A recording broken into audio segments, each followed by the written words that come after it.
Muito boa noite. Estamos aqui ao vivo, iniciando mais uma live do Ministério Teleios. O pessoal está chegando. Boa noite, pessoal. Sejam bem-vindos. Estamos aqui na expectativa para começar. Vamos deixar o pessoal logar. Estamos numa noite muito especial hoje, tá? Uma noite que promete muito. Vamos ter a honra aqui de receber o nosso Bispo Miguel Shoa para falar de um tema maravilhoso: paternidade divina, tá? Então a gente ficou muito grato aí com que o Bispo aceitou o nosso convite, o convite deste ministério.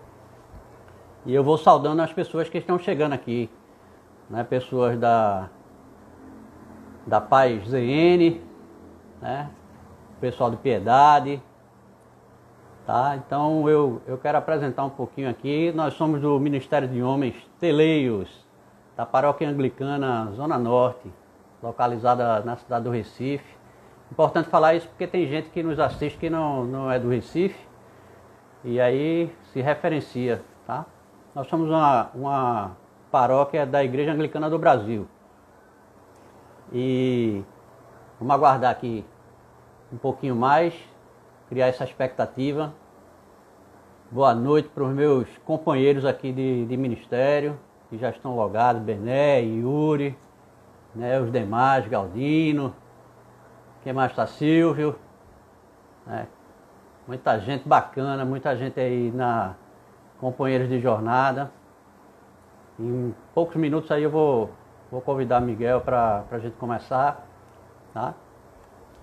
Então quero me apresentar, tá? Para quem me conhece, eu sou Fernandinho, mas meu nome é Fernando de Alcântara, eu sou arquiteto, urbanista, sou casado com Eliane Chalaça, nós temos 3 filhos. Eu faço parte da Paróquia Anglicana do Espírito Santo Zona Norte e membro desse ministério, tá?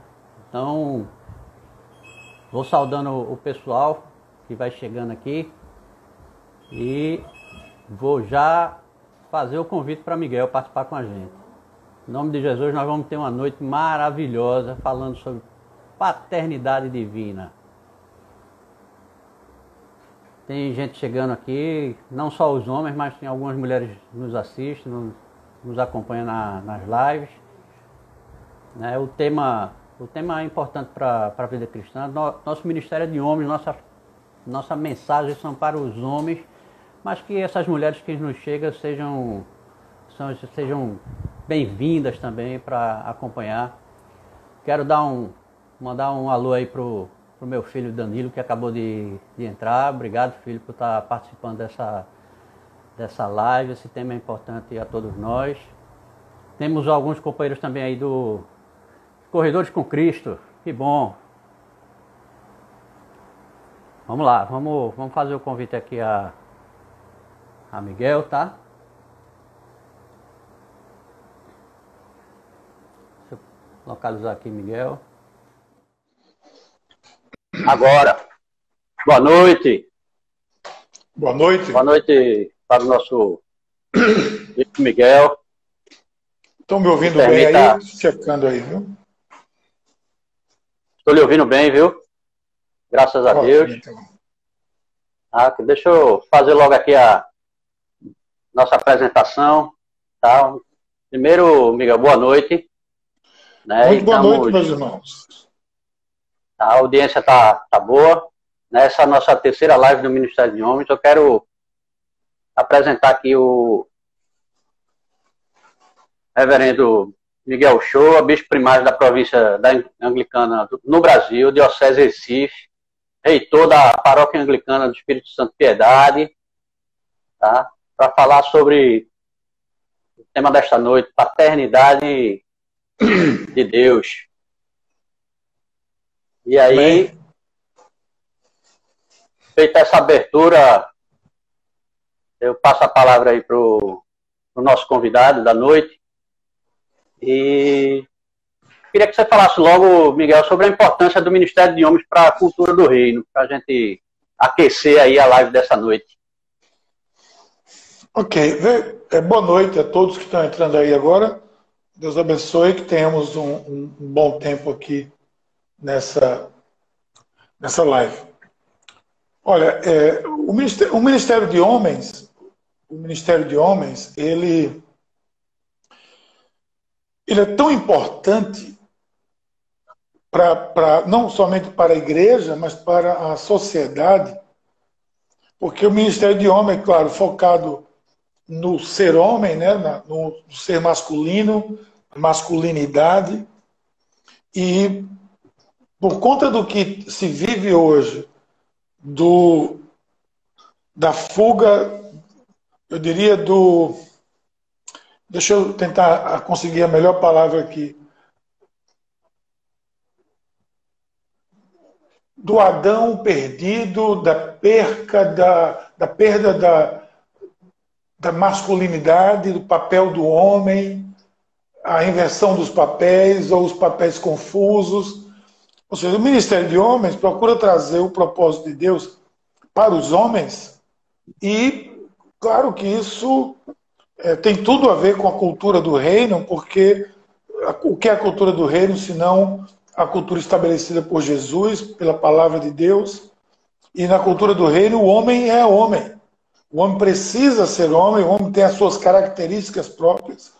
O homem não se confunde com a mulher, o homem tem seu papel, a mulher tem seu papel. Eles são associados e têm um projeto comum de vida, quando se casam, etc. Mas o papel do homem é fundamental. E o que a gente vai ver aqui hoje vai mostrar o quão fundamental é o papel do homem na igreja e na sociedade. Daí, a gente não pode absolutamente deixar de dizer que essa busca do verdadeiro Adão, do homem criado por Deus, a imagem de Deus, é parte da cultura do reino, porque é isso que a palavra de Deus nos traz, né? Então isso é fundamental. Eu vejo. E hoje a gente vai ver isso aqui muito claramente, sem problema nenhum. Vamos ver sem dificuldade. Então, parabéns pelo Ministério de Homens de vocês e pela amplificação desse ministério, que cada vez cresça mais nas igrejas, porque é uma necessidade. Não é porque tem que preencher uma lacuna qualquer de um programa qualquer, não. É uma necessidade, o Ministério de Homens é uma necessidade de hoje da igreja e da sociedade. Igreja como nova humanidade. Quando a gente fala de cultura do reino, a gente fala da cultura da nova humanidade, que é a igreja, a nova humanidade. Então, o ser humano, o homem precisa ser homem nessa sociedade. Feita essa introdução, Miguel, quero mandar logo um abraço aqui para o nosso reitor Jason Vasconcelos, é o nosso orientador, nosso apoiador desse ministério. Tá? E vamos seguir, né? Vamos seguir agora, entrando no tema propriamente dito. Primeira parte que seria falar sobre a relevância da paternidade divina. Né? Ok. Veja bem. Então, se você quiser me interromper, por favor, fique à vontade. Tudo bem. Eu vou apenas seguir aqui e a gente vai sendo interrompido sem problema nenhum. Veja, a figura de Deus como pai, né? É muito importante que a gente converse um pouquinho sobre isso. A figura de Deus como pai, ela há um conceito popular, né? Um conceito popular de que Deus é pai. E esse é o conceito popular cheio de verdade. E a gente vai ver por quê. Porque é consenso entre os cristãos, entre os crédulos, eu diria, até os incrédulos, muitas vezes, eles expressam isso e dizem, Deus é pai. Virou um jargão que Deus é pai. Mas é um jargão verdadeiro. É um jargão extremamente verdadeiro. Deus é pai. O que acontece é que esses que dizem que Deus é pai, e todos que dizem que Deus é pai, a gente acredita nisso, Nem todos querem, de fato, ser filhos. Ipsiliteri, né? Nem todos Perfeito. querem ser filhos no sentido apropriado da palavra. Porque ser filho significa se submeter ao pai também.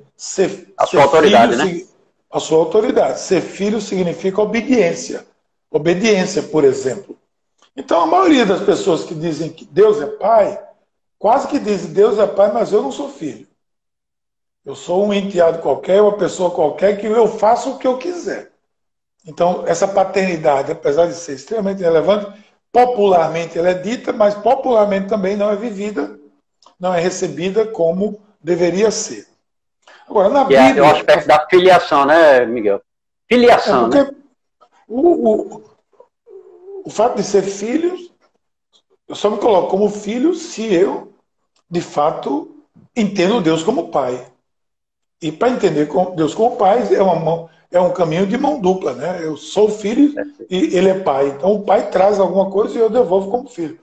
Mas nesse conceito mais popular, as pessoas quando estão diante de uma grande dificuldade, elas dizem Deus é pai, mas não se colocam como Deus, como seus filhos, como filhos de Deus.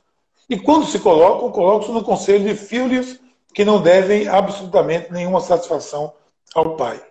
Mas descendo para o nosso meio, para o meio cristão, para o meio da palavra de Deus, da Bíblia, a gente vai ver a Bíblia toda repleta da expressão de Deus como Pai.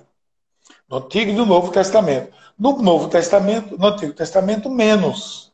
Né? Tem menos expressões, mas existem expressões importantíssimas da figura de Deus como Pai. E é bom trazer aqui o ponto de partida, que é o ponto de partida bíblico. Eu estou aqui com a Bíblia aberta no livro de Deuteronômio, lá atrás. Deuteronômio, o livro ainda do Pentateuco, do começo da Bíblia, de milhares de anos, lá em Deuteronômio 32, ele diz assim: Ele é a rocha, as suas obras são perfeitas, os seus caminhos são justos, é Deus fiel que não comete erros. Justo e reto ele é. Ponto. Seus filhos têm agido corruptamente para com ele e não como filhos. Que vergonha! São geração pervertida e transviada.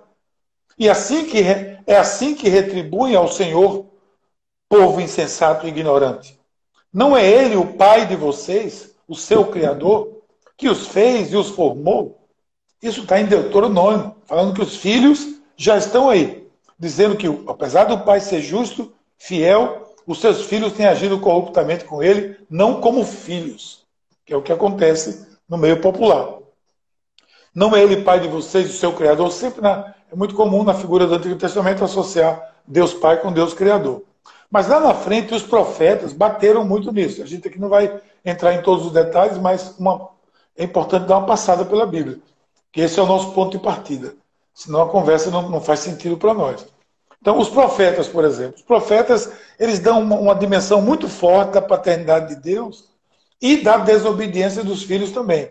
Eu vou lá em Malaquias 1:6, diz assim, olha, o filho honra o pai. O filho honra o pai. O filho honra seu pai e o servo o seu senhor. Se eu sou pai, onde está a honra que me é devida? Se eu sou senhor, onde está o temor que me devem? São vocês que desprezam o meu nome de maneira que têm desprezado o meu nome. Ou seja, o filho honra o pai, o servo honra o seu senhor. Se eu sou pai, o profeta Malaquias, já no final, é o último dos profetas, já começa ali o período intertestamentário para chegar em Mateus depois. Se eu sou pai, onde está a honra que me é devida? Ou seja, quando a Bíblia se refere, no Antigo Testamento parece que são em torno de 14, 15 vezes que se usa a expressão pai direta de Deus como pai. Por quê? Porque não havia essa relação de intimidade com Deus ao ponto de chamar Deus de pai. Isso era algo assim, quase que inaceitável.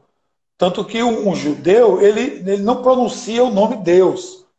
Nós chamamos Deus, mas o Deus que a gente chama esse nome Deus, quem foi que deu esse nome Deus? Né? Então, A gente apenas dá um nome. Mas o judeu, ele sequer pronuncia. A palavra Yahvé é uma abreviação do nome hebraico para Deus, porque é como se ele chamasse, em português, em vez de Deus, ele chamasse Dus, de apóstrofo us, que é assim que os judeus da língua portuguesa chamam Deus, e alguns cristãos xalomitas, que são mais judeus do que cristãos, também chamam. Então, essa figura de Deus como Pai, no Antigo Testamento, é um pouco distante, mas os profetas trazem, já em Deuteronômio já traz essa figura como Pai Criador. Se eu crio, se eu criei vocês, se eu gerei vocês, então eu sou Pai. Fica muito claro. E ao Pai se deve honra, né, Miguel? E o Pai se deve honra. Pai se deve honra. E o profeta chama muito a atenção de que onde está a honra que me é devida. Onde está? E lá em Deuteronômio, dizendo que os filhos se corromperam. Aí você dá um salto nesse panorama bíblico e vai para a figura do Deus Pai no Novo Testamento. No Novo Testamento, a palavra Pai aparece aí inúmeras vezes. Segundo a pesquisa que eu fiz, ela aparece já. A gente já fez alguns estudos sobre isso, porque eu tenho dado muita importância a essa relação paternidade espiritual, etc. Ela aparece cerca de 270 vezes, um pouco mais de 270 vezes. E o sentido é de intimidade com Deus. Mas para os judeus, mais uma vez, isso era algo inconcebível, era algo inaceitável. Eles entendiam que ninguém poderia se referir a Yahvé dessa forma, isso era uma blasfêmia. Não podia, não havia espaço para isso. Tanto que o islamismo, que é uma religião derivada maiormente do Antigo Testamento, você não sequer tem acesso a Deus, você nem fala com Deus. Você fala com o profeta, mas não fala com Deus de jeito nenhum. E não tem essa relação pessoal com Deus. Então, isso, mesmo no Novo Testamento, no campo judaico ali, era muito, no tempo de Jesus, não se tem nenhum registro de ninguém se dirigindo a Deus como meu Pai. Meu Pai. Existe no Antigo Testamento a figura de Deus dizendo que é Pai. Não aparece alguém dizendo meu Pai ou papai. Não. Isso não acontece. É sempre uma invocação. Quando aparece é nosso Pai, nosso Rei, nosso Deus. Então, estou dizendo isso para a gente entender a importância de que é dada isso na Bíblia, que é o nosso ponto de partida. Aí vem o Abba nas orações de Jesus. Quando Jesus se dirigiu a Deus como meu Pai, Jesus se dirigiu a Ele. Todos os evangelhos são unânimes, que afirma que somente lá no grito da cruz, Jesus não usou o termo Abba. Ele não usou o termo Abba Pai, de papai, de paizinho. Abba, que é o acento é na última, não tem acento, mas o som forte é na última palavra, que é como uma criança falando. É como painho, uma coisa assim. Então, os discípulos, o que impressionou os discípulos de Jesus é que Jesus, quando utilizou a palavra Abba, essa painho ou papai, ele faz isso de uma maneira que não era comum. Né? É bem claro isso. Os discípulos não tinham esse costume. Eles eram judeus e não tinham essa familiaridade. Então Jesus é que abre o caminho, como sempre. Jesus é que abre o caminho para essa intimidade com Deus, para chegar ao ponto de podermos chamar de Pai. Foi algo único. Essa expressão denotava uma intimidade mesmo, né? De Jesus. Essa aí é quando o nosso filho chama a gente de painho. Né? Algo assim. O inglês daddy. Daddy não é dad, o daddy é o painho. Né? Então, Jesus ter tomado essa iniciativa, falar de Deus como uma criança fala para seu pai, com simplicidade, intimidade, foi algo muito incomum e revela a intimidade de Jesus com Deus, né? Que era o seu pai. Então as orações de Jesus começaram a influenciar, claro, toda a comunidade cristã e começou-se a invocar a Deus como Abba, como Pai. E isso é ensinado pelo próprio Espírito Santo. Nós somos autorizados a chamar Deus de papai ou de pai. Então as palavras de Jesus, gente, elas expressam uma experiência do cotidiano. Um pai e um filho que se conhecem mutuamente, que são pais, são íntimos e que um chama o outro com carinho. Na relação com Deus, é assim. Chamar Deus de Abba é para quem vive o cotidiano com Ele. Eu tenho visto também que não é para aqueles que aprenderam como o sucesso gospel do momento. Porque aí tem um povo que chama Deus de papai, papai, papai, porque papai disse. Uma vez eu estava num encontro e a pessoa está dizendo, não, porque papai disse, porque papai disse. Eu disse, que é esse papai desse menino? Que fala tanto de papai. Ele estava falando de Deus, eu não tinha percebido ainda. Chamar Deus de Abba é mais do que uma emoção, um friozinho na barriga, ou mão levantada. É compromisso com esse Deus, com intimidade, com essa cruz de Jesus e intimidade com Deus. Ou seja, eu não me arriscaria a entrar no modismo de chamar Deus de papai só porque está todo mundo chamando. E isso, lamentavelmente, acontece. O foco é na honra, né? O foco é na honra. Claro. E, claro, na intimidade, não tem problema nenhum. Na intimidade. Porque eu vejo, o que eu estou dizendo aqui é que eu vejo algumas situações que me parecem muito mais um modismo do que uma intimidade. Sim. Às vezes reflete uma pessoa que aparentemente, pelo menos, não mostraria ser uma pessoa tão íntima e está chamando. Se chega uma pessoa aqui na minha casa e me chama de painho, que não sejam meus filhos, mas soar estranho isso. Estranho. Né? Digamos que eu adote uma criança de 10 anos ou de 12 anos. No primeiro dia que eu encontro com ela chega aqui, eu encontro com ela e ela diz, painho. Ela não vai dizer isso porque ela não tem intimidade comigo. Ela vai me chamar de papai, vai começar a chamar de senhor, até que ela vai me chamar de painho e vai fazer o que uma criança com intimidade faz. Aí você dá um pulo aqui rapidamente e vai para as cartas de Paulo, porque está lá no Novo Testamento, mas já é outro contexto, o contexto grego, romano também. Paulo, ele enfatizou muito isso. O que ele diz aqui, eu estou aberto aqui em Efésios, quando ele diz, por causa disso, Efésios 3, me ponho de joelhos perante o Pai do nosso Senhor Jesus Cristo, do qual toda a família nos céus e na terra toma o nome. Me ponho de joelhos perante o Pai do nosso Senhor Jesus Cristo. Toda a família se põe de joelhos. Ou seja, esse é um ponto pacífico entre os cristãos. Todas as correntes, tradições, uns mais, outros menos, um com mais facilidades, outro com menos, depende da história da vida, considera Deus como Pai. E porque eu falei da história da vida, aí entra alguma dificuldade que alguma pessoa tenha de considerar Deus como o seu Pai. Por quê? Porque não tem apreço pela figura paterna. Não tem apreço pela figura paterna. Por quê? Porque o seu pai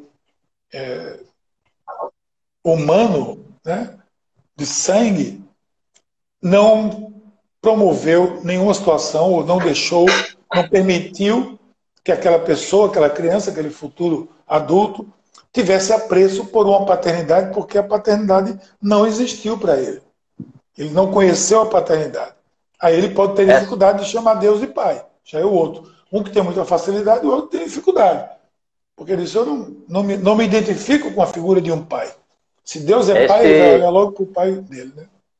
Esse ponto é um ponto importante nesse tema da noite, que é exatamente o aspecto das feridas causadas por uma paternidade distorcida, né? E você pode falar um pouquinho sobre isso. Veja, a paternidade distorcida, ela tem origem num pai que não soube ser pai. Ok. Ninguém nasce sabendo ser pai. A gente aprende. Assim como ninguém nasce sabendo ser marido ou sabendo ser mulher. A gente aprende. A questão é que nem todos estão dispostos a aprender. Acham que nasce sabendo. A Bíblia é uma grande fonte de ensinamento para um homem ser um homem e um homem ser um pai também. Mas o que eu percebo é que, como ele falou, pela história de vida, algumas pessoas geram dificuldade.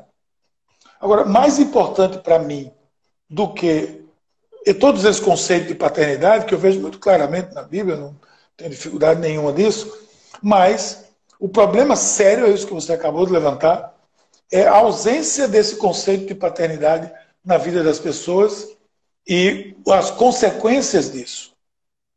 Isso aí gera um caráter órfão, o que é muito comum e hoje está se identificando muito. Hoje se fala muito sobre isso, ou pelo menos eu tenho lido muito e procurado estudar bastante sobre isso, e sempre existiu isso, mas em épocas da história a gente foca em algumas coisas, né? Então sempre você considera essa orfandade o ponto relevante dessa distorção, né?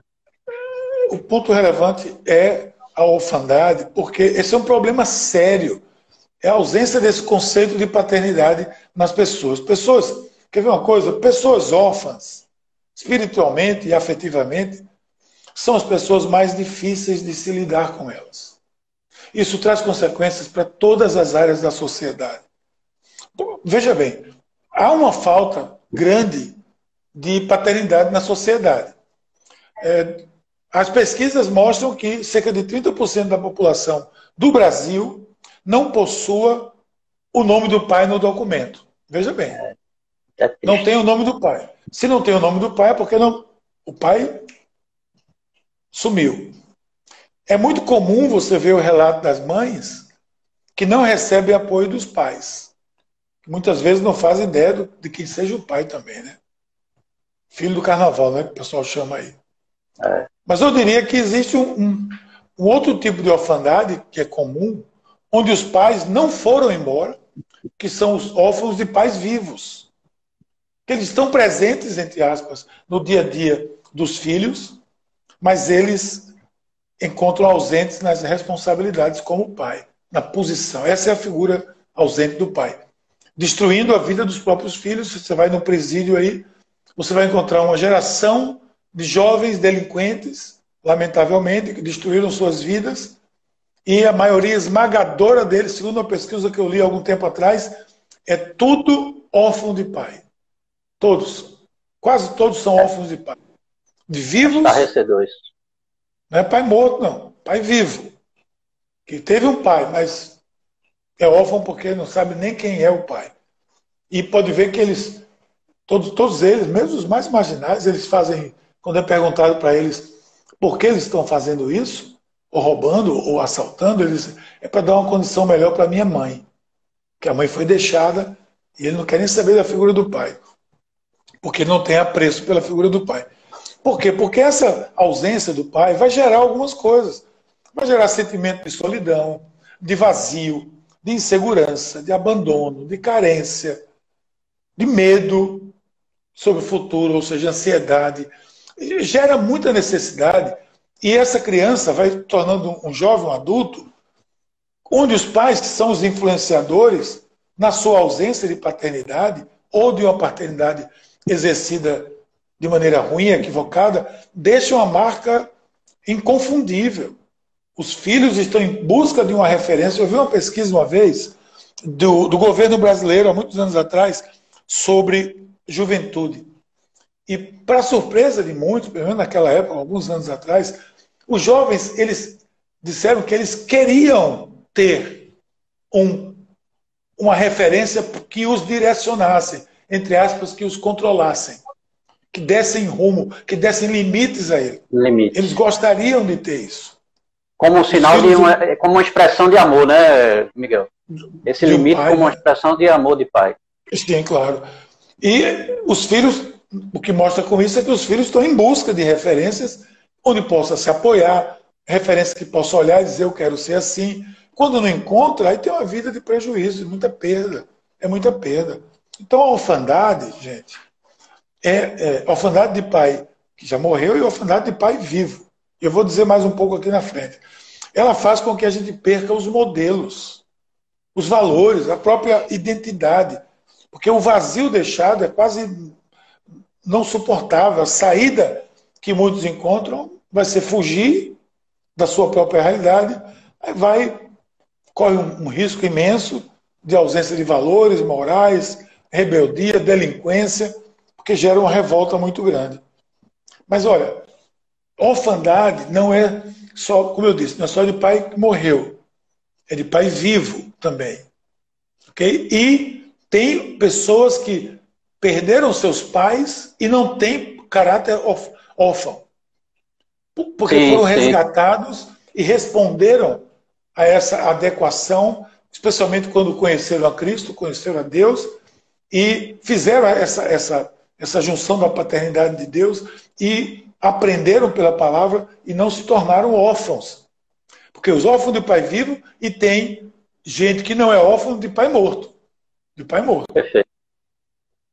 E aí tem um aspecto também, tem um aspecto também, né, Miguel? Porque quando você se sente órfão, né, sem essa referência de pai, amanhã você será pai. E aí, o que será que dos pai filhos, será, né? Que pai será? E com a delinquência... Se eu não tiver essa referência, né, se eu não recebi, como dar para essa próxima geração? A tendência é você reproduzir o modelo, né? Exatamente o que eu falei há pouco tempo. A ausência de modelo, perde o modelo. E como perde o modelo, a gente sempre tem que ter um modelo, né? Seja ele Jesus, claro, o modelo maior, mas o apóstolo Paulo dizia: sejam meus imitadores como eu sou de Cristo. Então a gente tem que ter sempre uma referência. Sem referência não vai. E com a libertinagem, a sociedade, a delinquência, etc., o que acontece também, Fernandinho e irmãos e irmãs, é que a gravidez precoce é muito comum, de adolescentes órfãos. Órfãos mesmo de pai vivo ou de pai morto. Órfãos, com espírito de orfandade, que são pais aos 16, 17 anos de idade.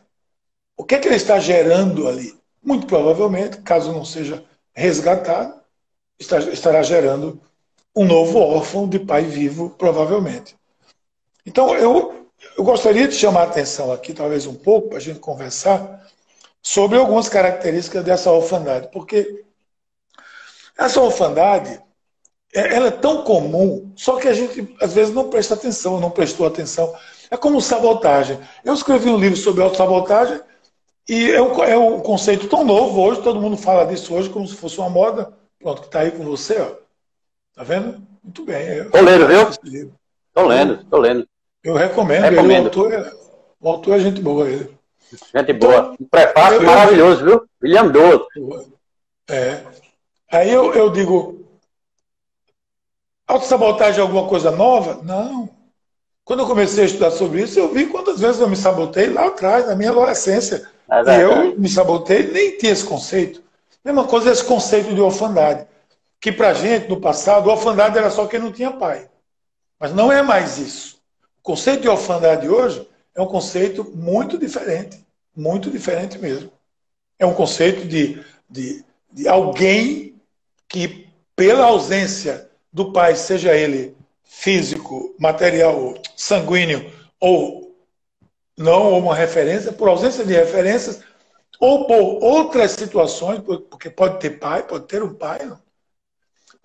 Por insegurança, por uma série de coisas, ele manifestar o comportamento órfão. Por isso que eu queria falar um pouquinho sobre isso, se tiver oportunidade de falar, que eu acho muito importante. Estamos aqui então, essa noite para isso, viu, Miguel? Estamos essa noite para isso. Veja bem, amém. Algumas características, veja bem, viu? O órfão espiritual, ou órfão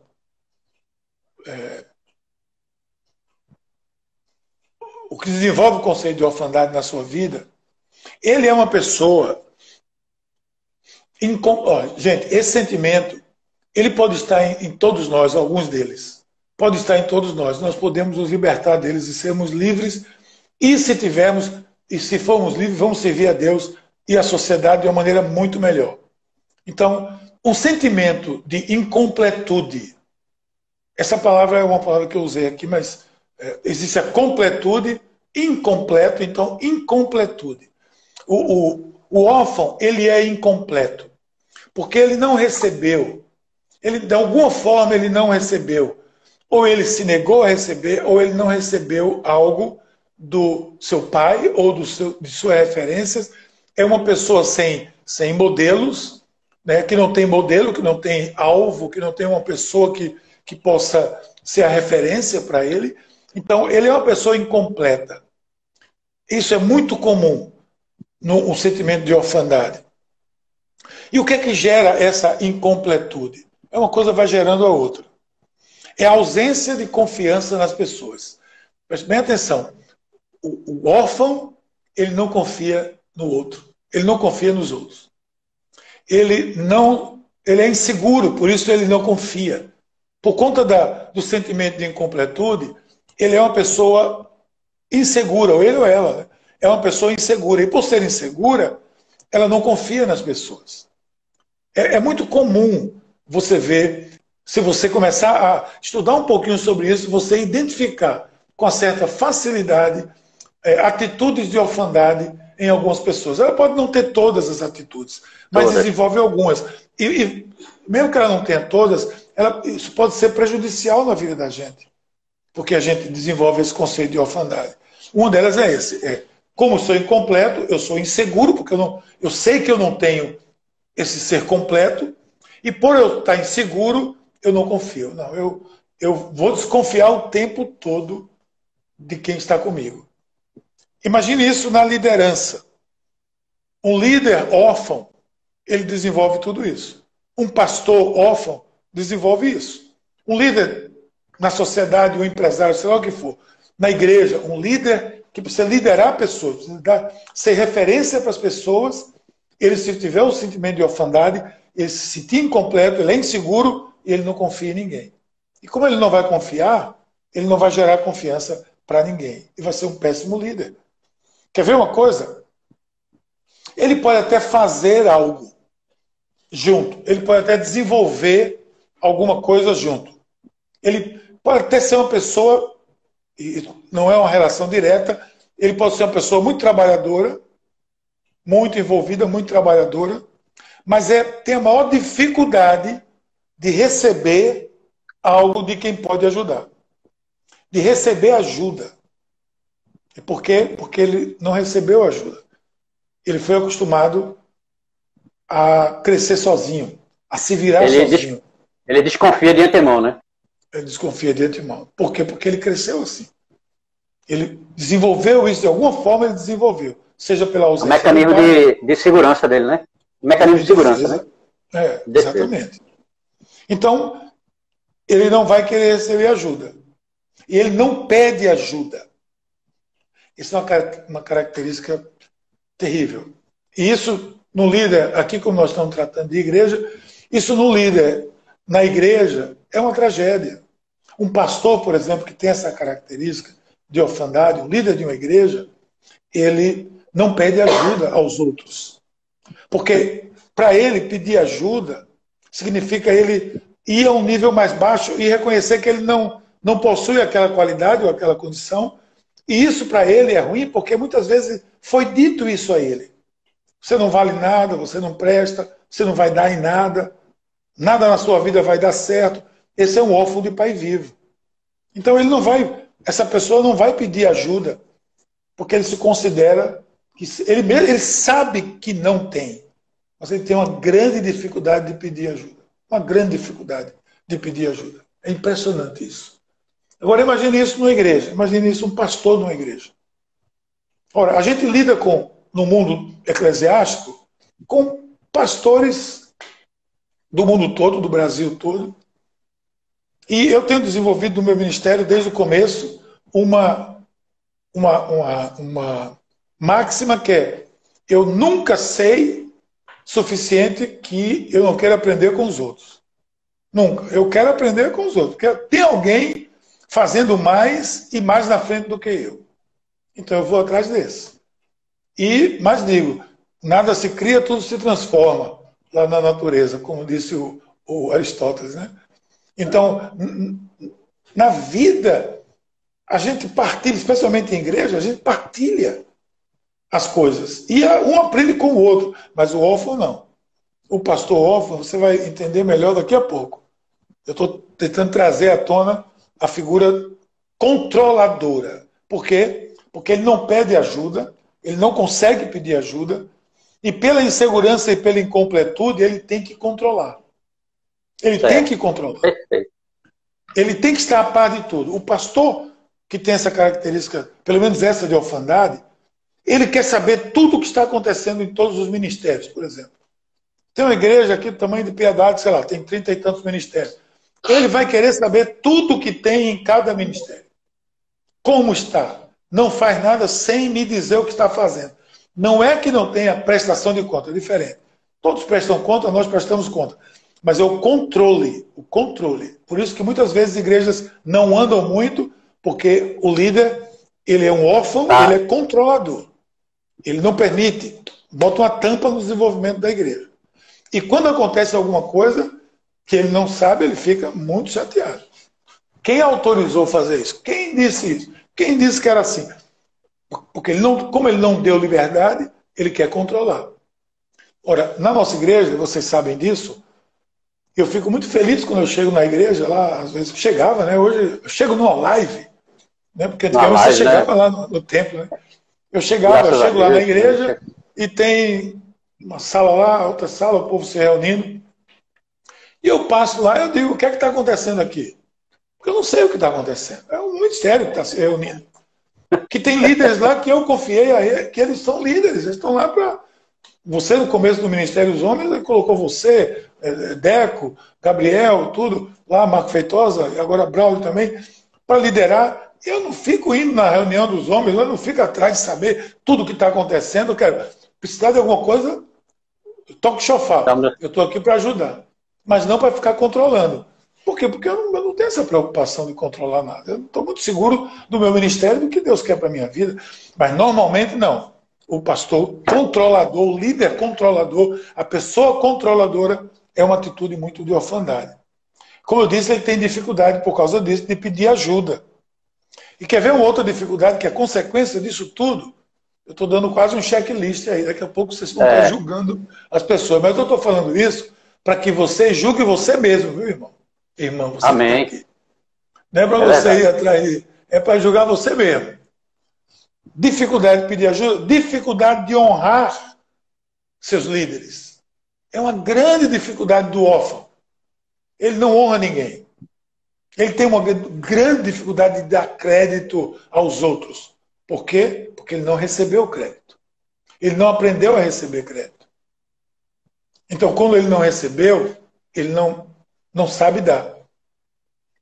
Então, você encontra, às vezes, um líder, um pastor, alguém que ele não presta conta porque ele, aí entra uma outra característica, ele precisa ser, ele não honra porque ele precisa ser o protagonista. Entende? Ser um protagonista não é algo ruim, pelo contrário. A gente deve buscar protagonizar coisas para Deus, ir adiante, puxar, fazer as coisas acontecerem. Mas o líder, o líder órfão, ou órfão, ele na mão, como é que é isso aqui? Dedo mindinho, seu vizinho, maior de todos, fura-bolo, cata-piolho, né? O órfão é o fura-bolo. Ele tem que maior ser de todos, né? É o maior de todos. Ele tem que ser. Às vezes ele é isso aqui fisicamente, mas ele pensa que ele é isso aqui moralmente ou de capacidade. Ele precisa ser o protagonista. Se ele não for protagonista, ele vai ter dificuldade. Por isso que ele não honra ninguém. Porque eu vou honrar se eu é que fiz isso. Foi eu que fiz, não interessa. Então, se eu for honrar, por exemplo, eu costumo honrar as pessoas que passaram pela minha vida e que passam, e quando eu honro, por exemplo, o pastor Paulo Garcia, o bispo Paulo Garcia agora, que eu honro ele como uma pessoa que passou, que foi muito importante na minha vida, e sempre honrei, e continuo honrando até hoje, se eu fosse um órfão, Se eu tivesse essa característica do órfão, eu ia chamar ele de colega e eu não ia reconhecer que ele está um passo à minha frente, que um dia ele me ajudou. Quando eu fui ordenado lá com ele, fui ordenado diácono, logo na minha primeira ordenação, eu era pastor de jovens dele. Aí eu cheguei lá na sala depois de ordenado, brincar com ele, eu disse, colega. Aí ele disse, você tem que andar muito ainda, viu, para chegar aqui. Deixe de ser atrevido. Mas é isso, o órfão, ele tem que ser o protagonista.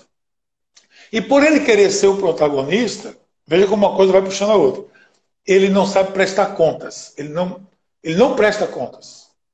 Uma reunião de ministério, uma reunião de negócio, quando a pessoa tem a característica de órfão, ele tem muita dificuldade de prestar conta do que ele está fazendo. Não porque ele não esteja fazendo, mas é porque ele não quer honrar, é porque ele não quer dizer o que está fazendo, ele tem essa dificuldade gigante de prestar conta. Porque eu não preciso de ajuda. Eu vou fazer sozinho. Então eu não preciso prestar conta para ninguém. Então, o filho, agora falando do filho espiritual, é a característica do filho muito pertinente, muito igual. O filho, ao contrário, o filho quer honrar o pai. O verdadeiro filho quer honrar o pai o tempo todo. O filho quer prestar conta para o pai, o verdadeiro filho que tem um verdadeiro pai, quer prestar conta. Ele entende que o pai que é o protagonista, que ele é uma flecha, que o pai está lançando ele como uma flecha, como Gabriel. Eu sempre digo, os meus filhos são umas flechas. Gabriel sempre diz, eu sou sua flecha, atire que eu vou. E onde ele vai me honrar. Eu tenho certeza disso porque eu já tive essa oportunidade. Ele vai me honrar, por quê? Porque ele não é órfão. Mas eu posso até atirar uma flecha, mas se eu atirar uma flecha que seja um órfão, ele nunca vai dizer que saiu do meu arco. Entende? Nunca vai dizer que saiu do meu arco ou do seu arco. Porque falta isso nele, porque ele não teve isso. Agora imagine o prejuízo disso, desse sentimento, para a sociedade e para a liderança. Por quê? Eu vou mais longe ainda. Porque, gente, o grande prejuízo na liderança é porque orfandade perpetua orfandade. Orfandade. A orfandade perpetua a orfandade. Ela gera orfandade. O órfão não gera filhos, ele gera órfãos. No máximo, ele vai gerar pessoas submissas a ele. Mas não filhos. Não filhos. Porque filho honra um pai. Um pastor, ele é o pai espiritual da igreja. Ele é o pai espiritual daquela pessoa. As pessoas precisam entender que os seus líderes são seus pais espirituais. E honrá-los dessa forma. Honrá-los dessa forma. E se eu não faço isso, eu gero orfandade. Por quê? Uma coisa amarrada à outra, vai pegando aí. Porque eu, quando me expresso como liderança, se eu não honro, quem está aprendendo comigo não vai honrar também. Mas é um modelo que se reproduz. É um modelo que se reproduz. Exatamente isso. É um modelo que se reproduz. Eu tenho mais aqui algumas características, mas talvez você queira fazer alguma... Eu quero fazer uma provocação, que é o seguinte. Se você tem essa característica de orfandade, que você já trouxe aí para a gente característica bastante marcante, né, de insegurança, controlador, dificuldade de honrar, né, dificuldade de prestar contas, de órfãos que geram órfãos, aí eu lhe pergunto, como fica a possibilidade de um órfão se relacionar com Deus tendo todas essas características, Miguel?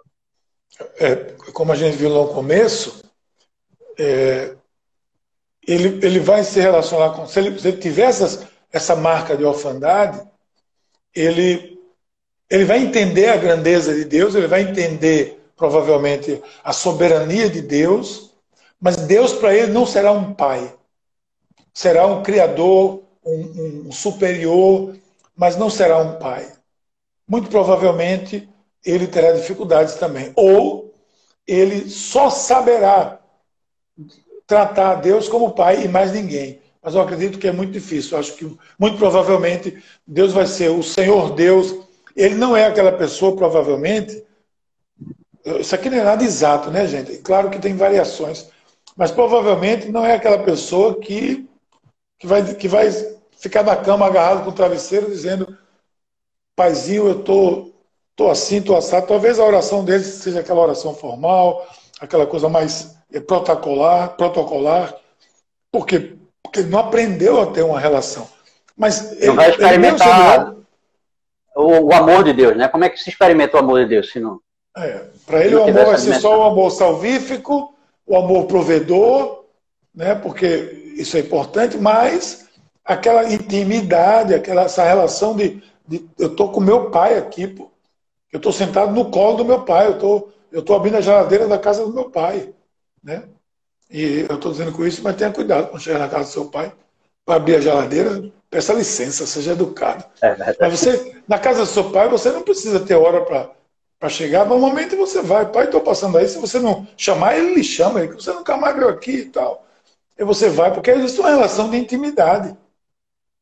Essa orfandade só é quebrada, filha. Aí, alguém perguntou aí. Quando eu quebro isso, por todos os princípios que a gente viu aqui no começo, buscando na palavra de Deus a minha integridade, a minha identidade como filho de Deus. E isso é uma questão de caráter. A orfandade é uma questão de caráter. É a formação do caráter. O fruto do Espírito já vai quebrar muito disso. Quando você manifestar o fruto do Espírito de equilíbrio, de bondade, de longanimidade, de amor, de alegria, etc., já vai colaborar muito com isso. E vivendo um processo de integridade diante de Deus, aprendendo com a palavra de Deus, esse espírito Amém. se quebra. Não adianta ficar repreendendo e expulsando, não, que não é o espírito que está para ser expulso de ninguém, não, é para ser disciplinado, para se buscar intencionalmente. Porque parte do caráter ninguém expulsa, não. Se educa, caráter se educa, se transforma, e não se expulsa, não, porque não é espírito maligno, não. É o espírito ruim, né? O espírito com letra minúscula, minúsculozinho, é o espírito da pessoa, o jeito da pessoa. Então, quebra esse espírito de orfandade? Quebra. Mas é uma questão muito ligada ao caráter fragilizado, fissurado de um ser humano, mulher ou homem. Como alguém disse, acho que foi Juliano que disse, não é só para homem, né? Para homem e para mulher. A orfandade é em qualquer um.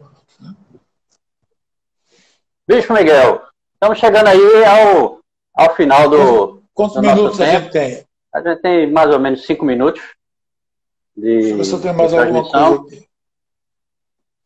Eu vou lhe convidar. Veja, como é importante pai espiritual e você entender que você tem pais espirituais e tratá-los como tal. A pessoa que lhe gerou, Paulo, apóstolo, trata os seus filhos espirituais como pai.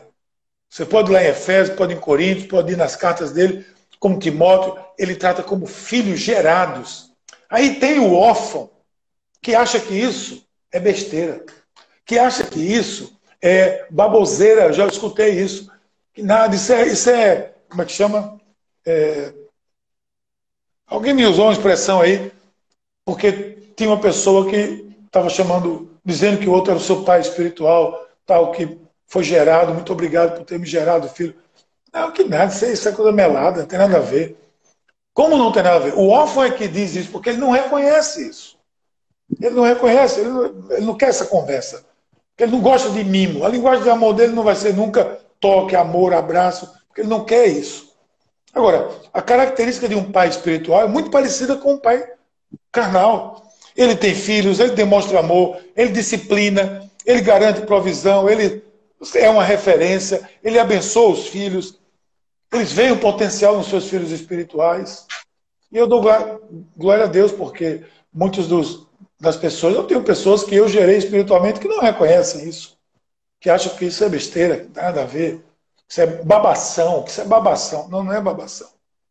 É a Bíblia, que Paulo trata disso e que é importante. Eu tenho pessoas que eu honro muito e que me honram e que são meus filhos espirituais, e eu sou para eles. Eu procuro demonstrar amor, eu disciplino eles, eu garanto a provisão espiritual deles, eu sou uma referência para eles, eu abençoo eles e eu vejo neles potencial e procuro desenvolver o potencial neles. Quem não quer, aí não vai ter problema não. Vai Esse é o modelo de Deus, né? Esse é o modelo divino, né? E é isso que a gente precisa reproduzir, né? Não tenha dúvida. Perfeito, perfeito. Precisa reproduzir esse modelo porque tem se reproduzido um modelo de orfandade muito grande. E eu procuro muito isso, identificar, porque um pastor com características de orfandade, um líder, ele vai gerar orfandade. Ele vai gerar orfandade. Ele vai gerar pessoas secas, áridas. Porque normalmente o órfão é árido. Ele é árido, ele é seco. Porque ele não teve isso. Então ele vai gerar gente assim. E vão ser gerações assim. Onde para eles isso é babação. E para mim não é babação. Perfeito. Eu amo receber o carinho dos meus filhos espirituais. Amo. Amo porque acho que isso é uma coisa de Deus mesmo, sabe? Agora tem certamente trauma do passado. Nessa noite você está sendo prestigiado por muitos deles, viu? Tem muitos deles que nos assistem agora. Fico muito feliz mesmo. E eu sempre digo, os filhos vão, viu? A gente não cria filho pra gente. Por isso está aqui, ó, a minha flecha aqui, tá vendo? O meu arco e flecha. Porque isso aqui é o Salmo 123. Eu estou lançando eles. Eu não quero eles para mim, não. Quero lançá-los. Meu bispo, para que vão e estamos chegando ao final, viu? Estamos chegando aí no tempo.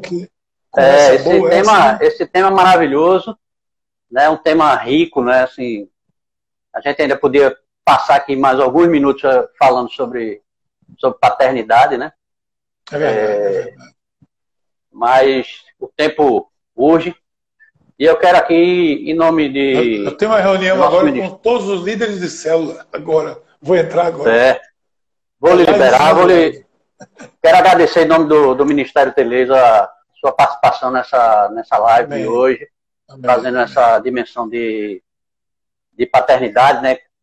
Também esse aspecto da orfandade, nos trazendo essas características. Tá? E peço que nos abençoe aí nesse trabalho da gente. Vamos orar então. Amém. Senhor Deus, obrigado, Pai, obrigado por esse tempo tão especial, com todas essas pessoas, pelo Ministério Teleios, Ministério de Homens de valor, que cresça assim, que se expanda na tua igreja e que todo espírito de orfandade, Senhor, seja retirado do nosso meio, nos ajude a identificar, a tratar, a cuidar dessas pessoas para que sejam líderes saudáveis, que gerem filhos saudáveis e gerem uma sociedade saudável, Pai. Isso nós pedimos e te agradecemos no nome de Jesus. Amém. Glória a Deus. Mais uma vez, muito obrigado, Miguel. Eu espero a gente seguir aí nessa jornada. Amém, amém. Deus abençoe e obrigado por seu apoio também. Tamo junto. Forte abraço. Um abraço a todos aqui que nos assistiram. Né? Espero que na próxima semana a gente tem mais uma live, tá? Essa live é sobre o aspecto da saúde física, tá? A gente vai postar para vocês depois aí no nosso Instagram e nos assista. Sexta-feira que vem, 5 de junho, às 20 horas, tá? Um forte abraço a todos. Obrigado aí por aqueles que nos assistiram. Obrigado àqueles que oraram por essa transmissão e nos vemos na próxima sexta-feira. Abraço a todos. Fiquem com Deus.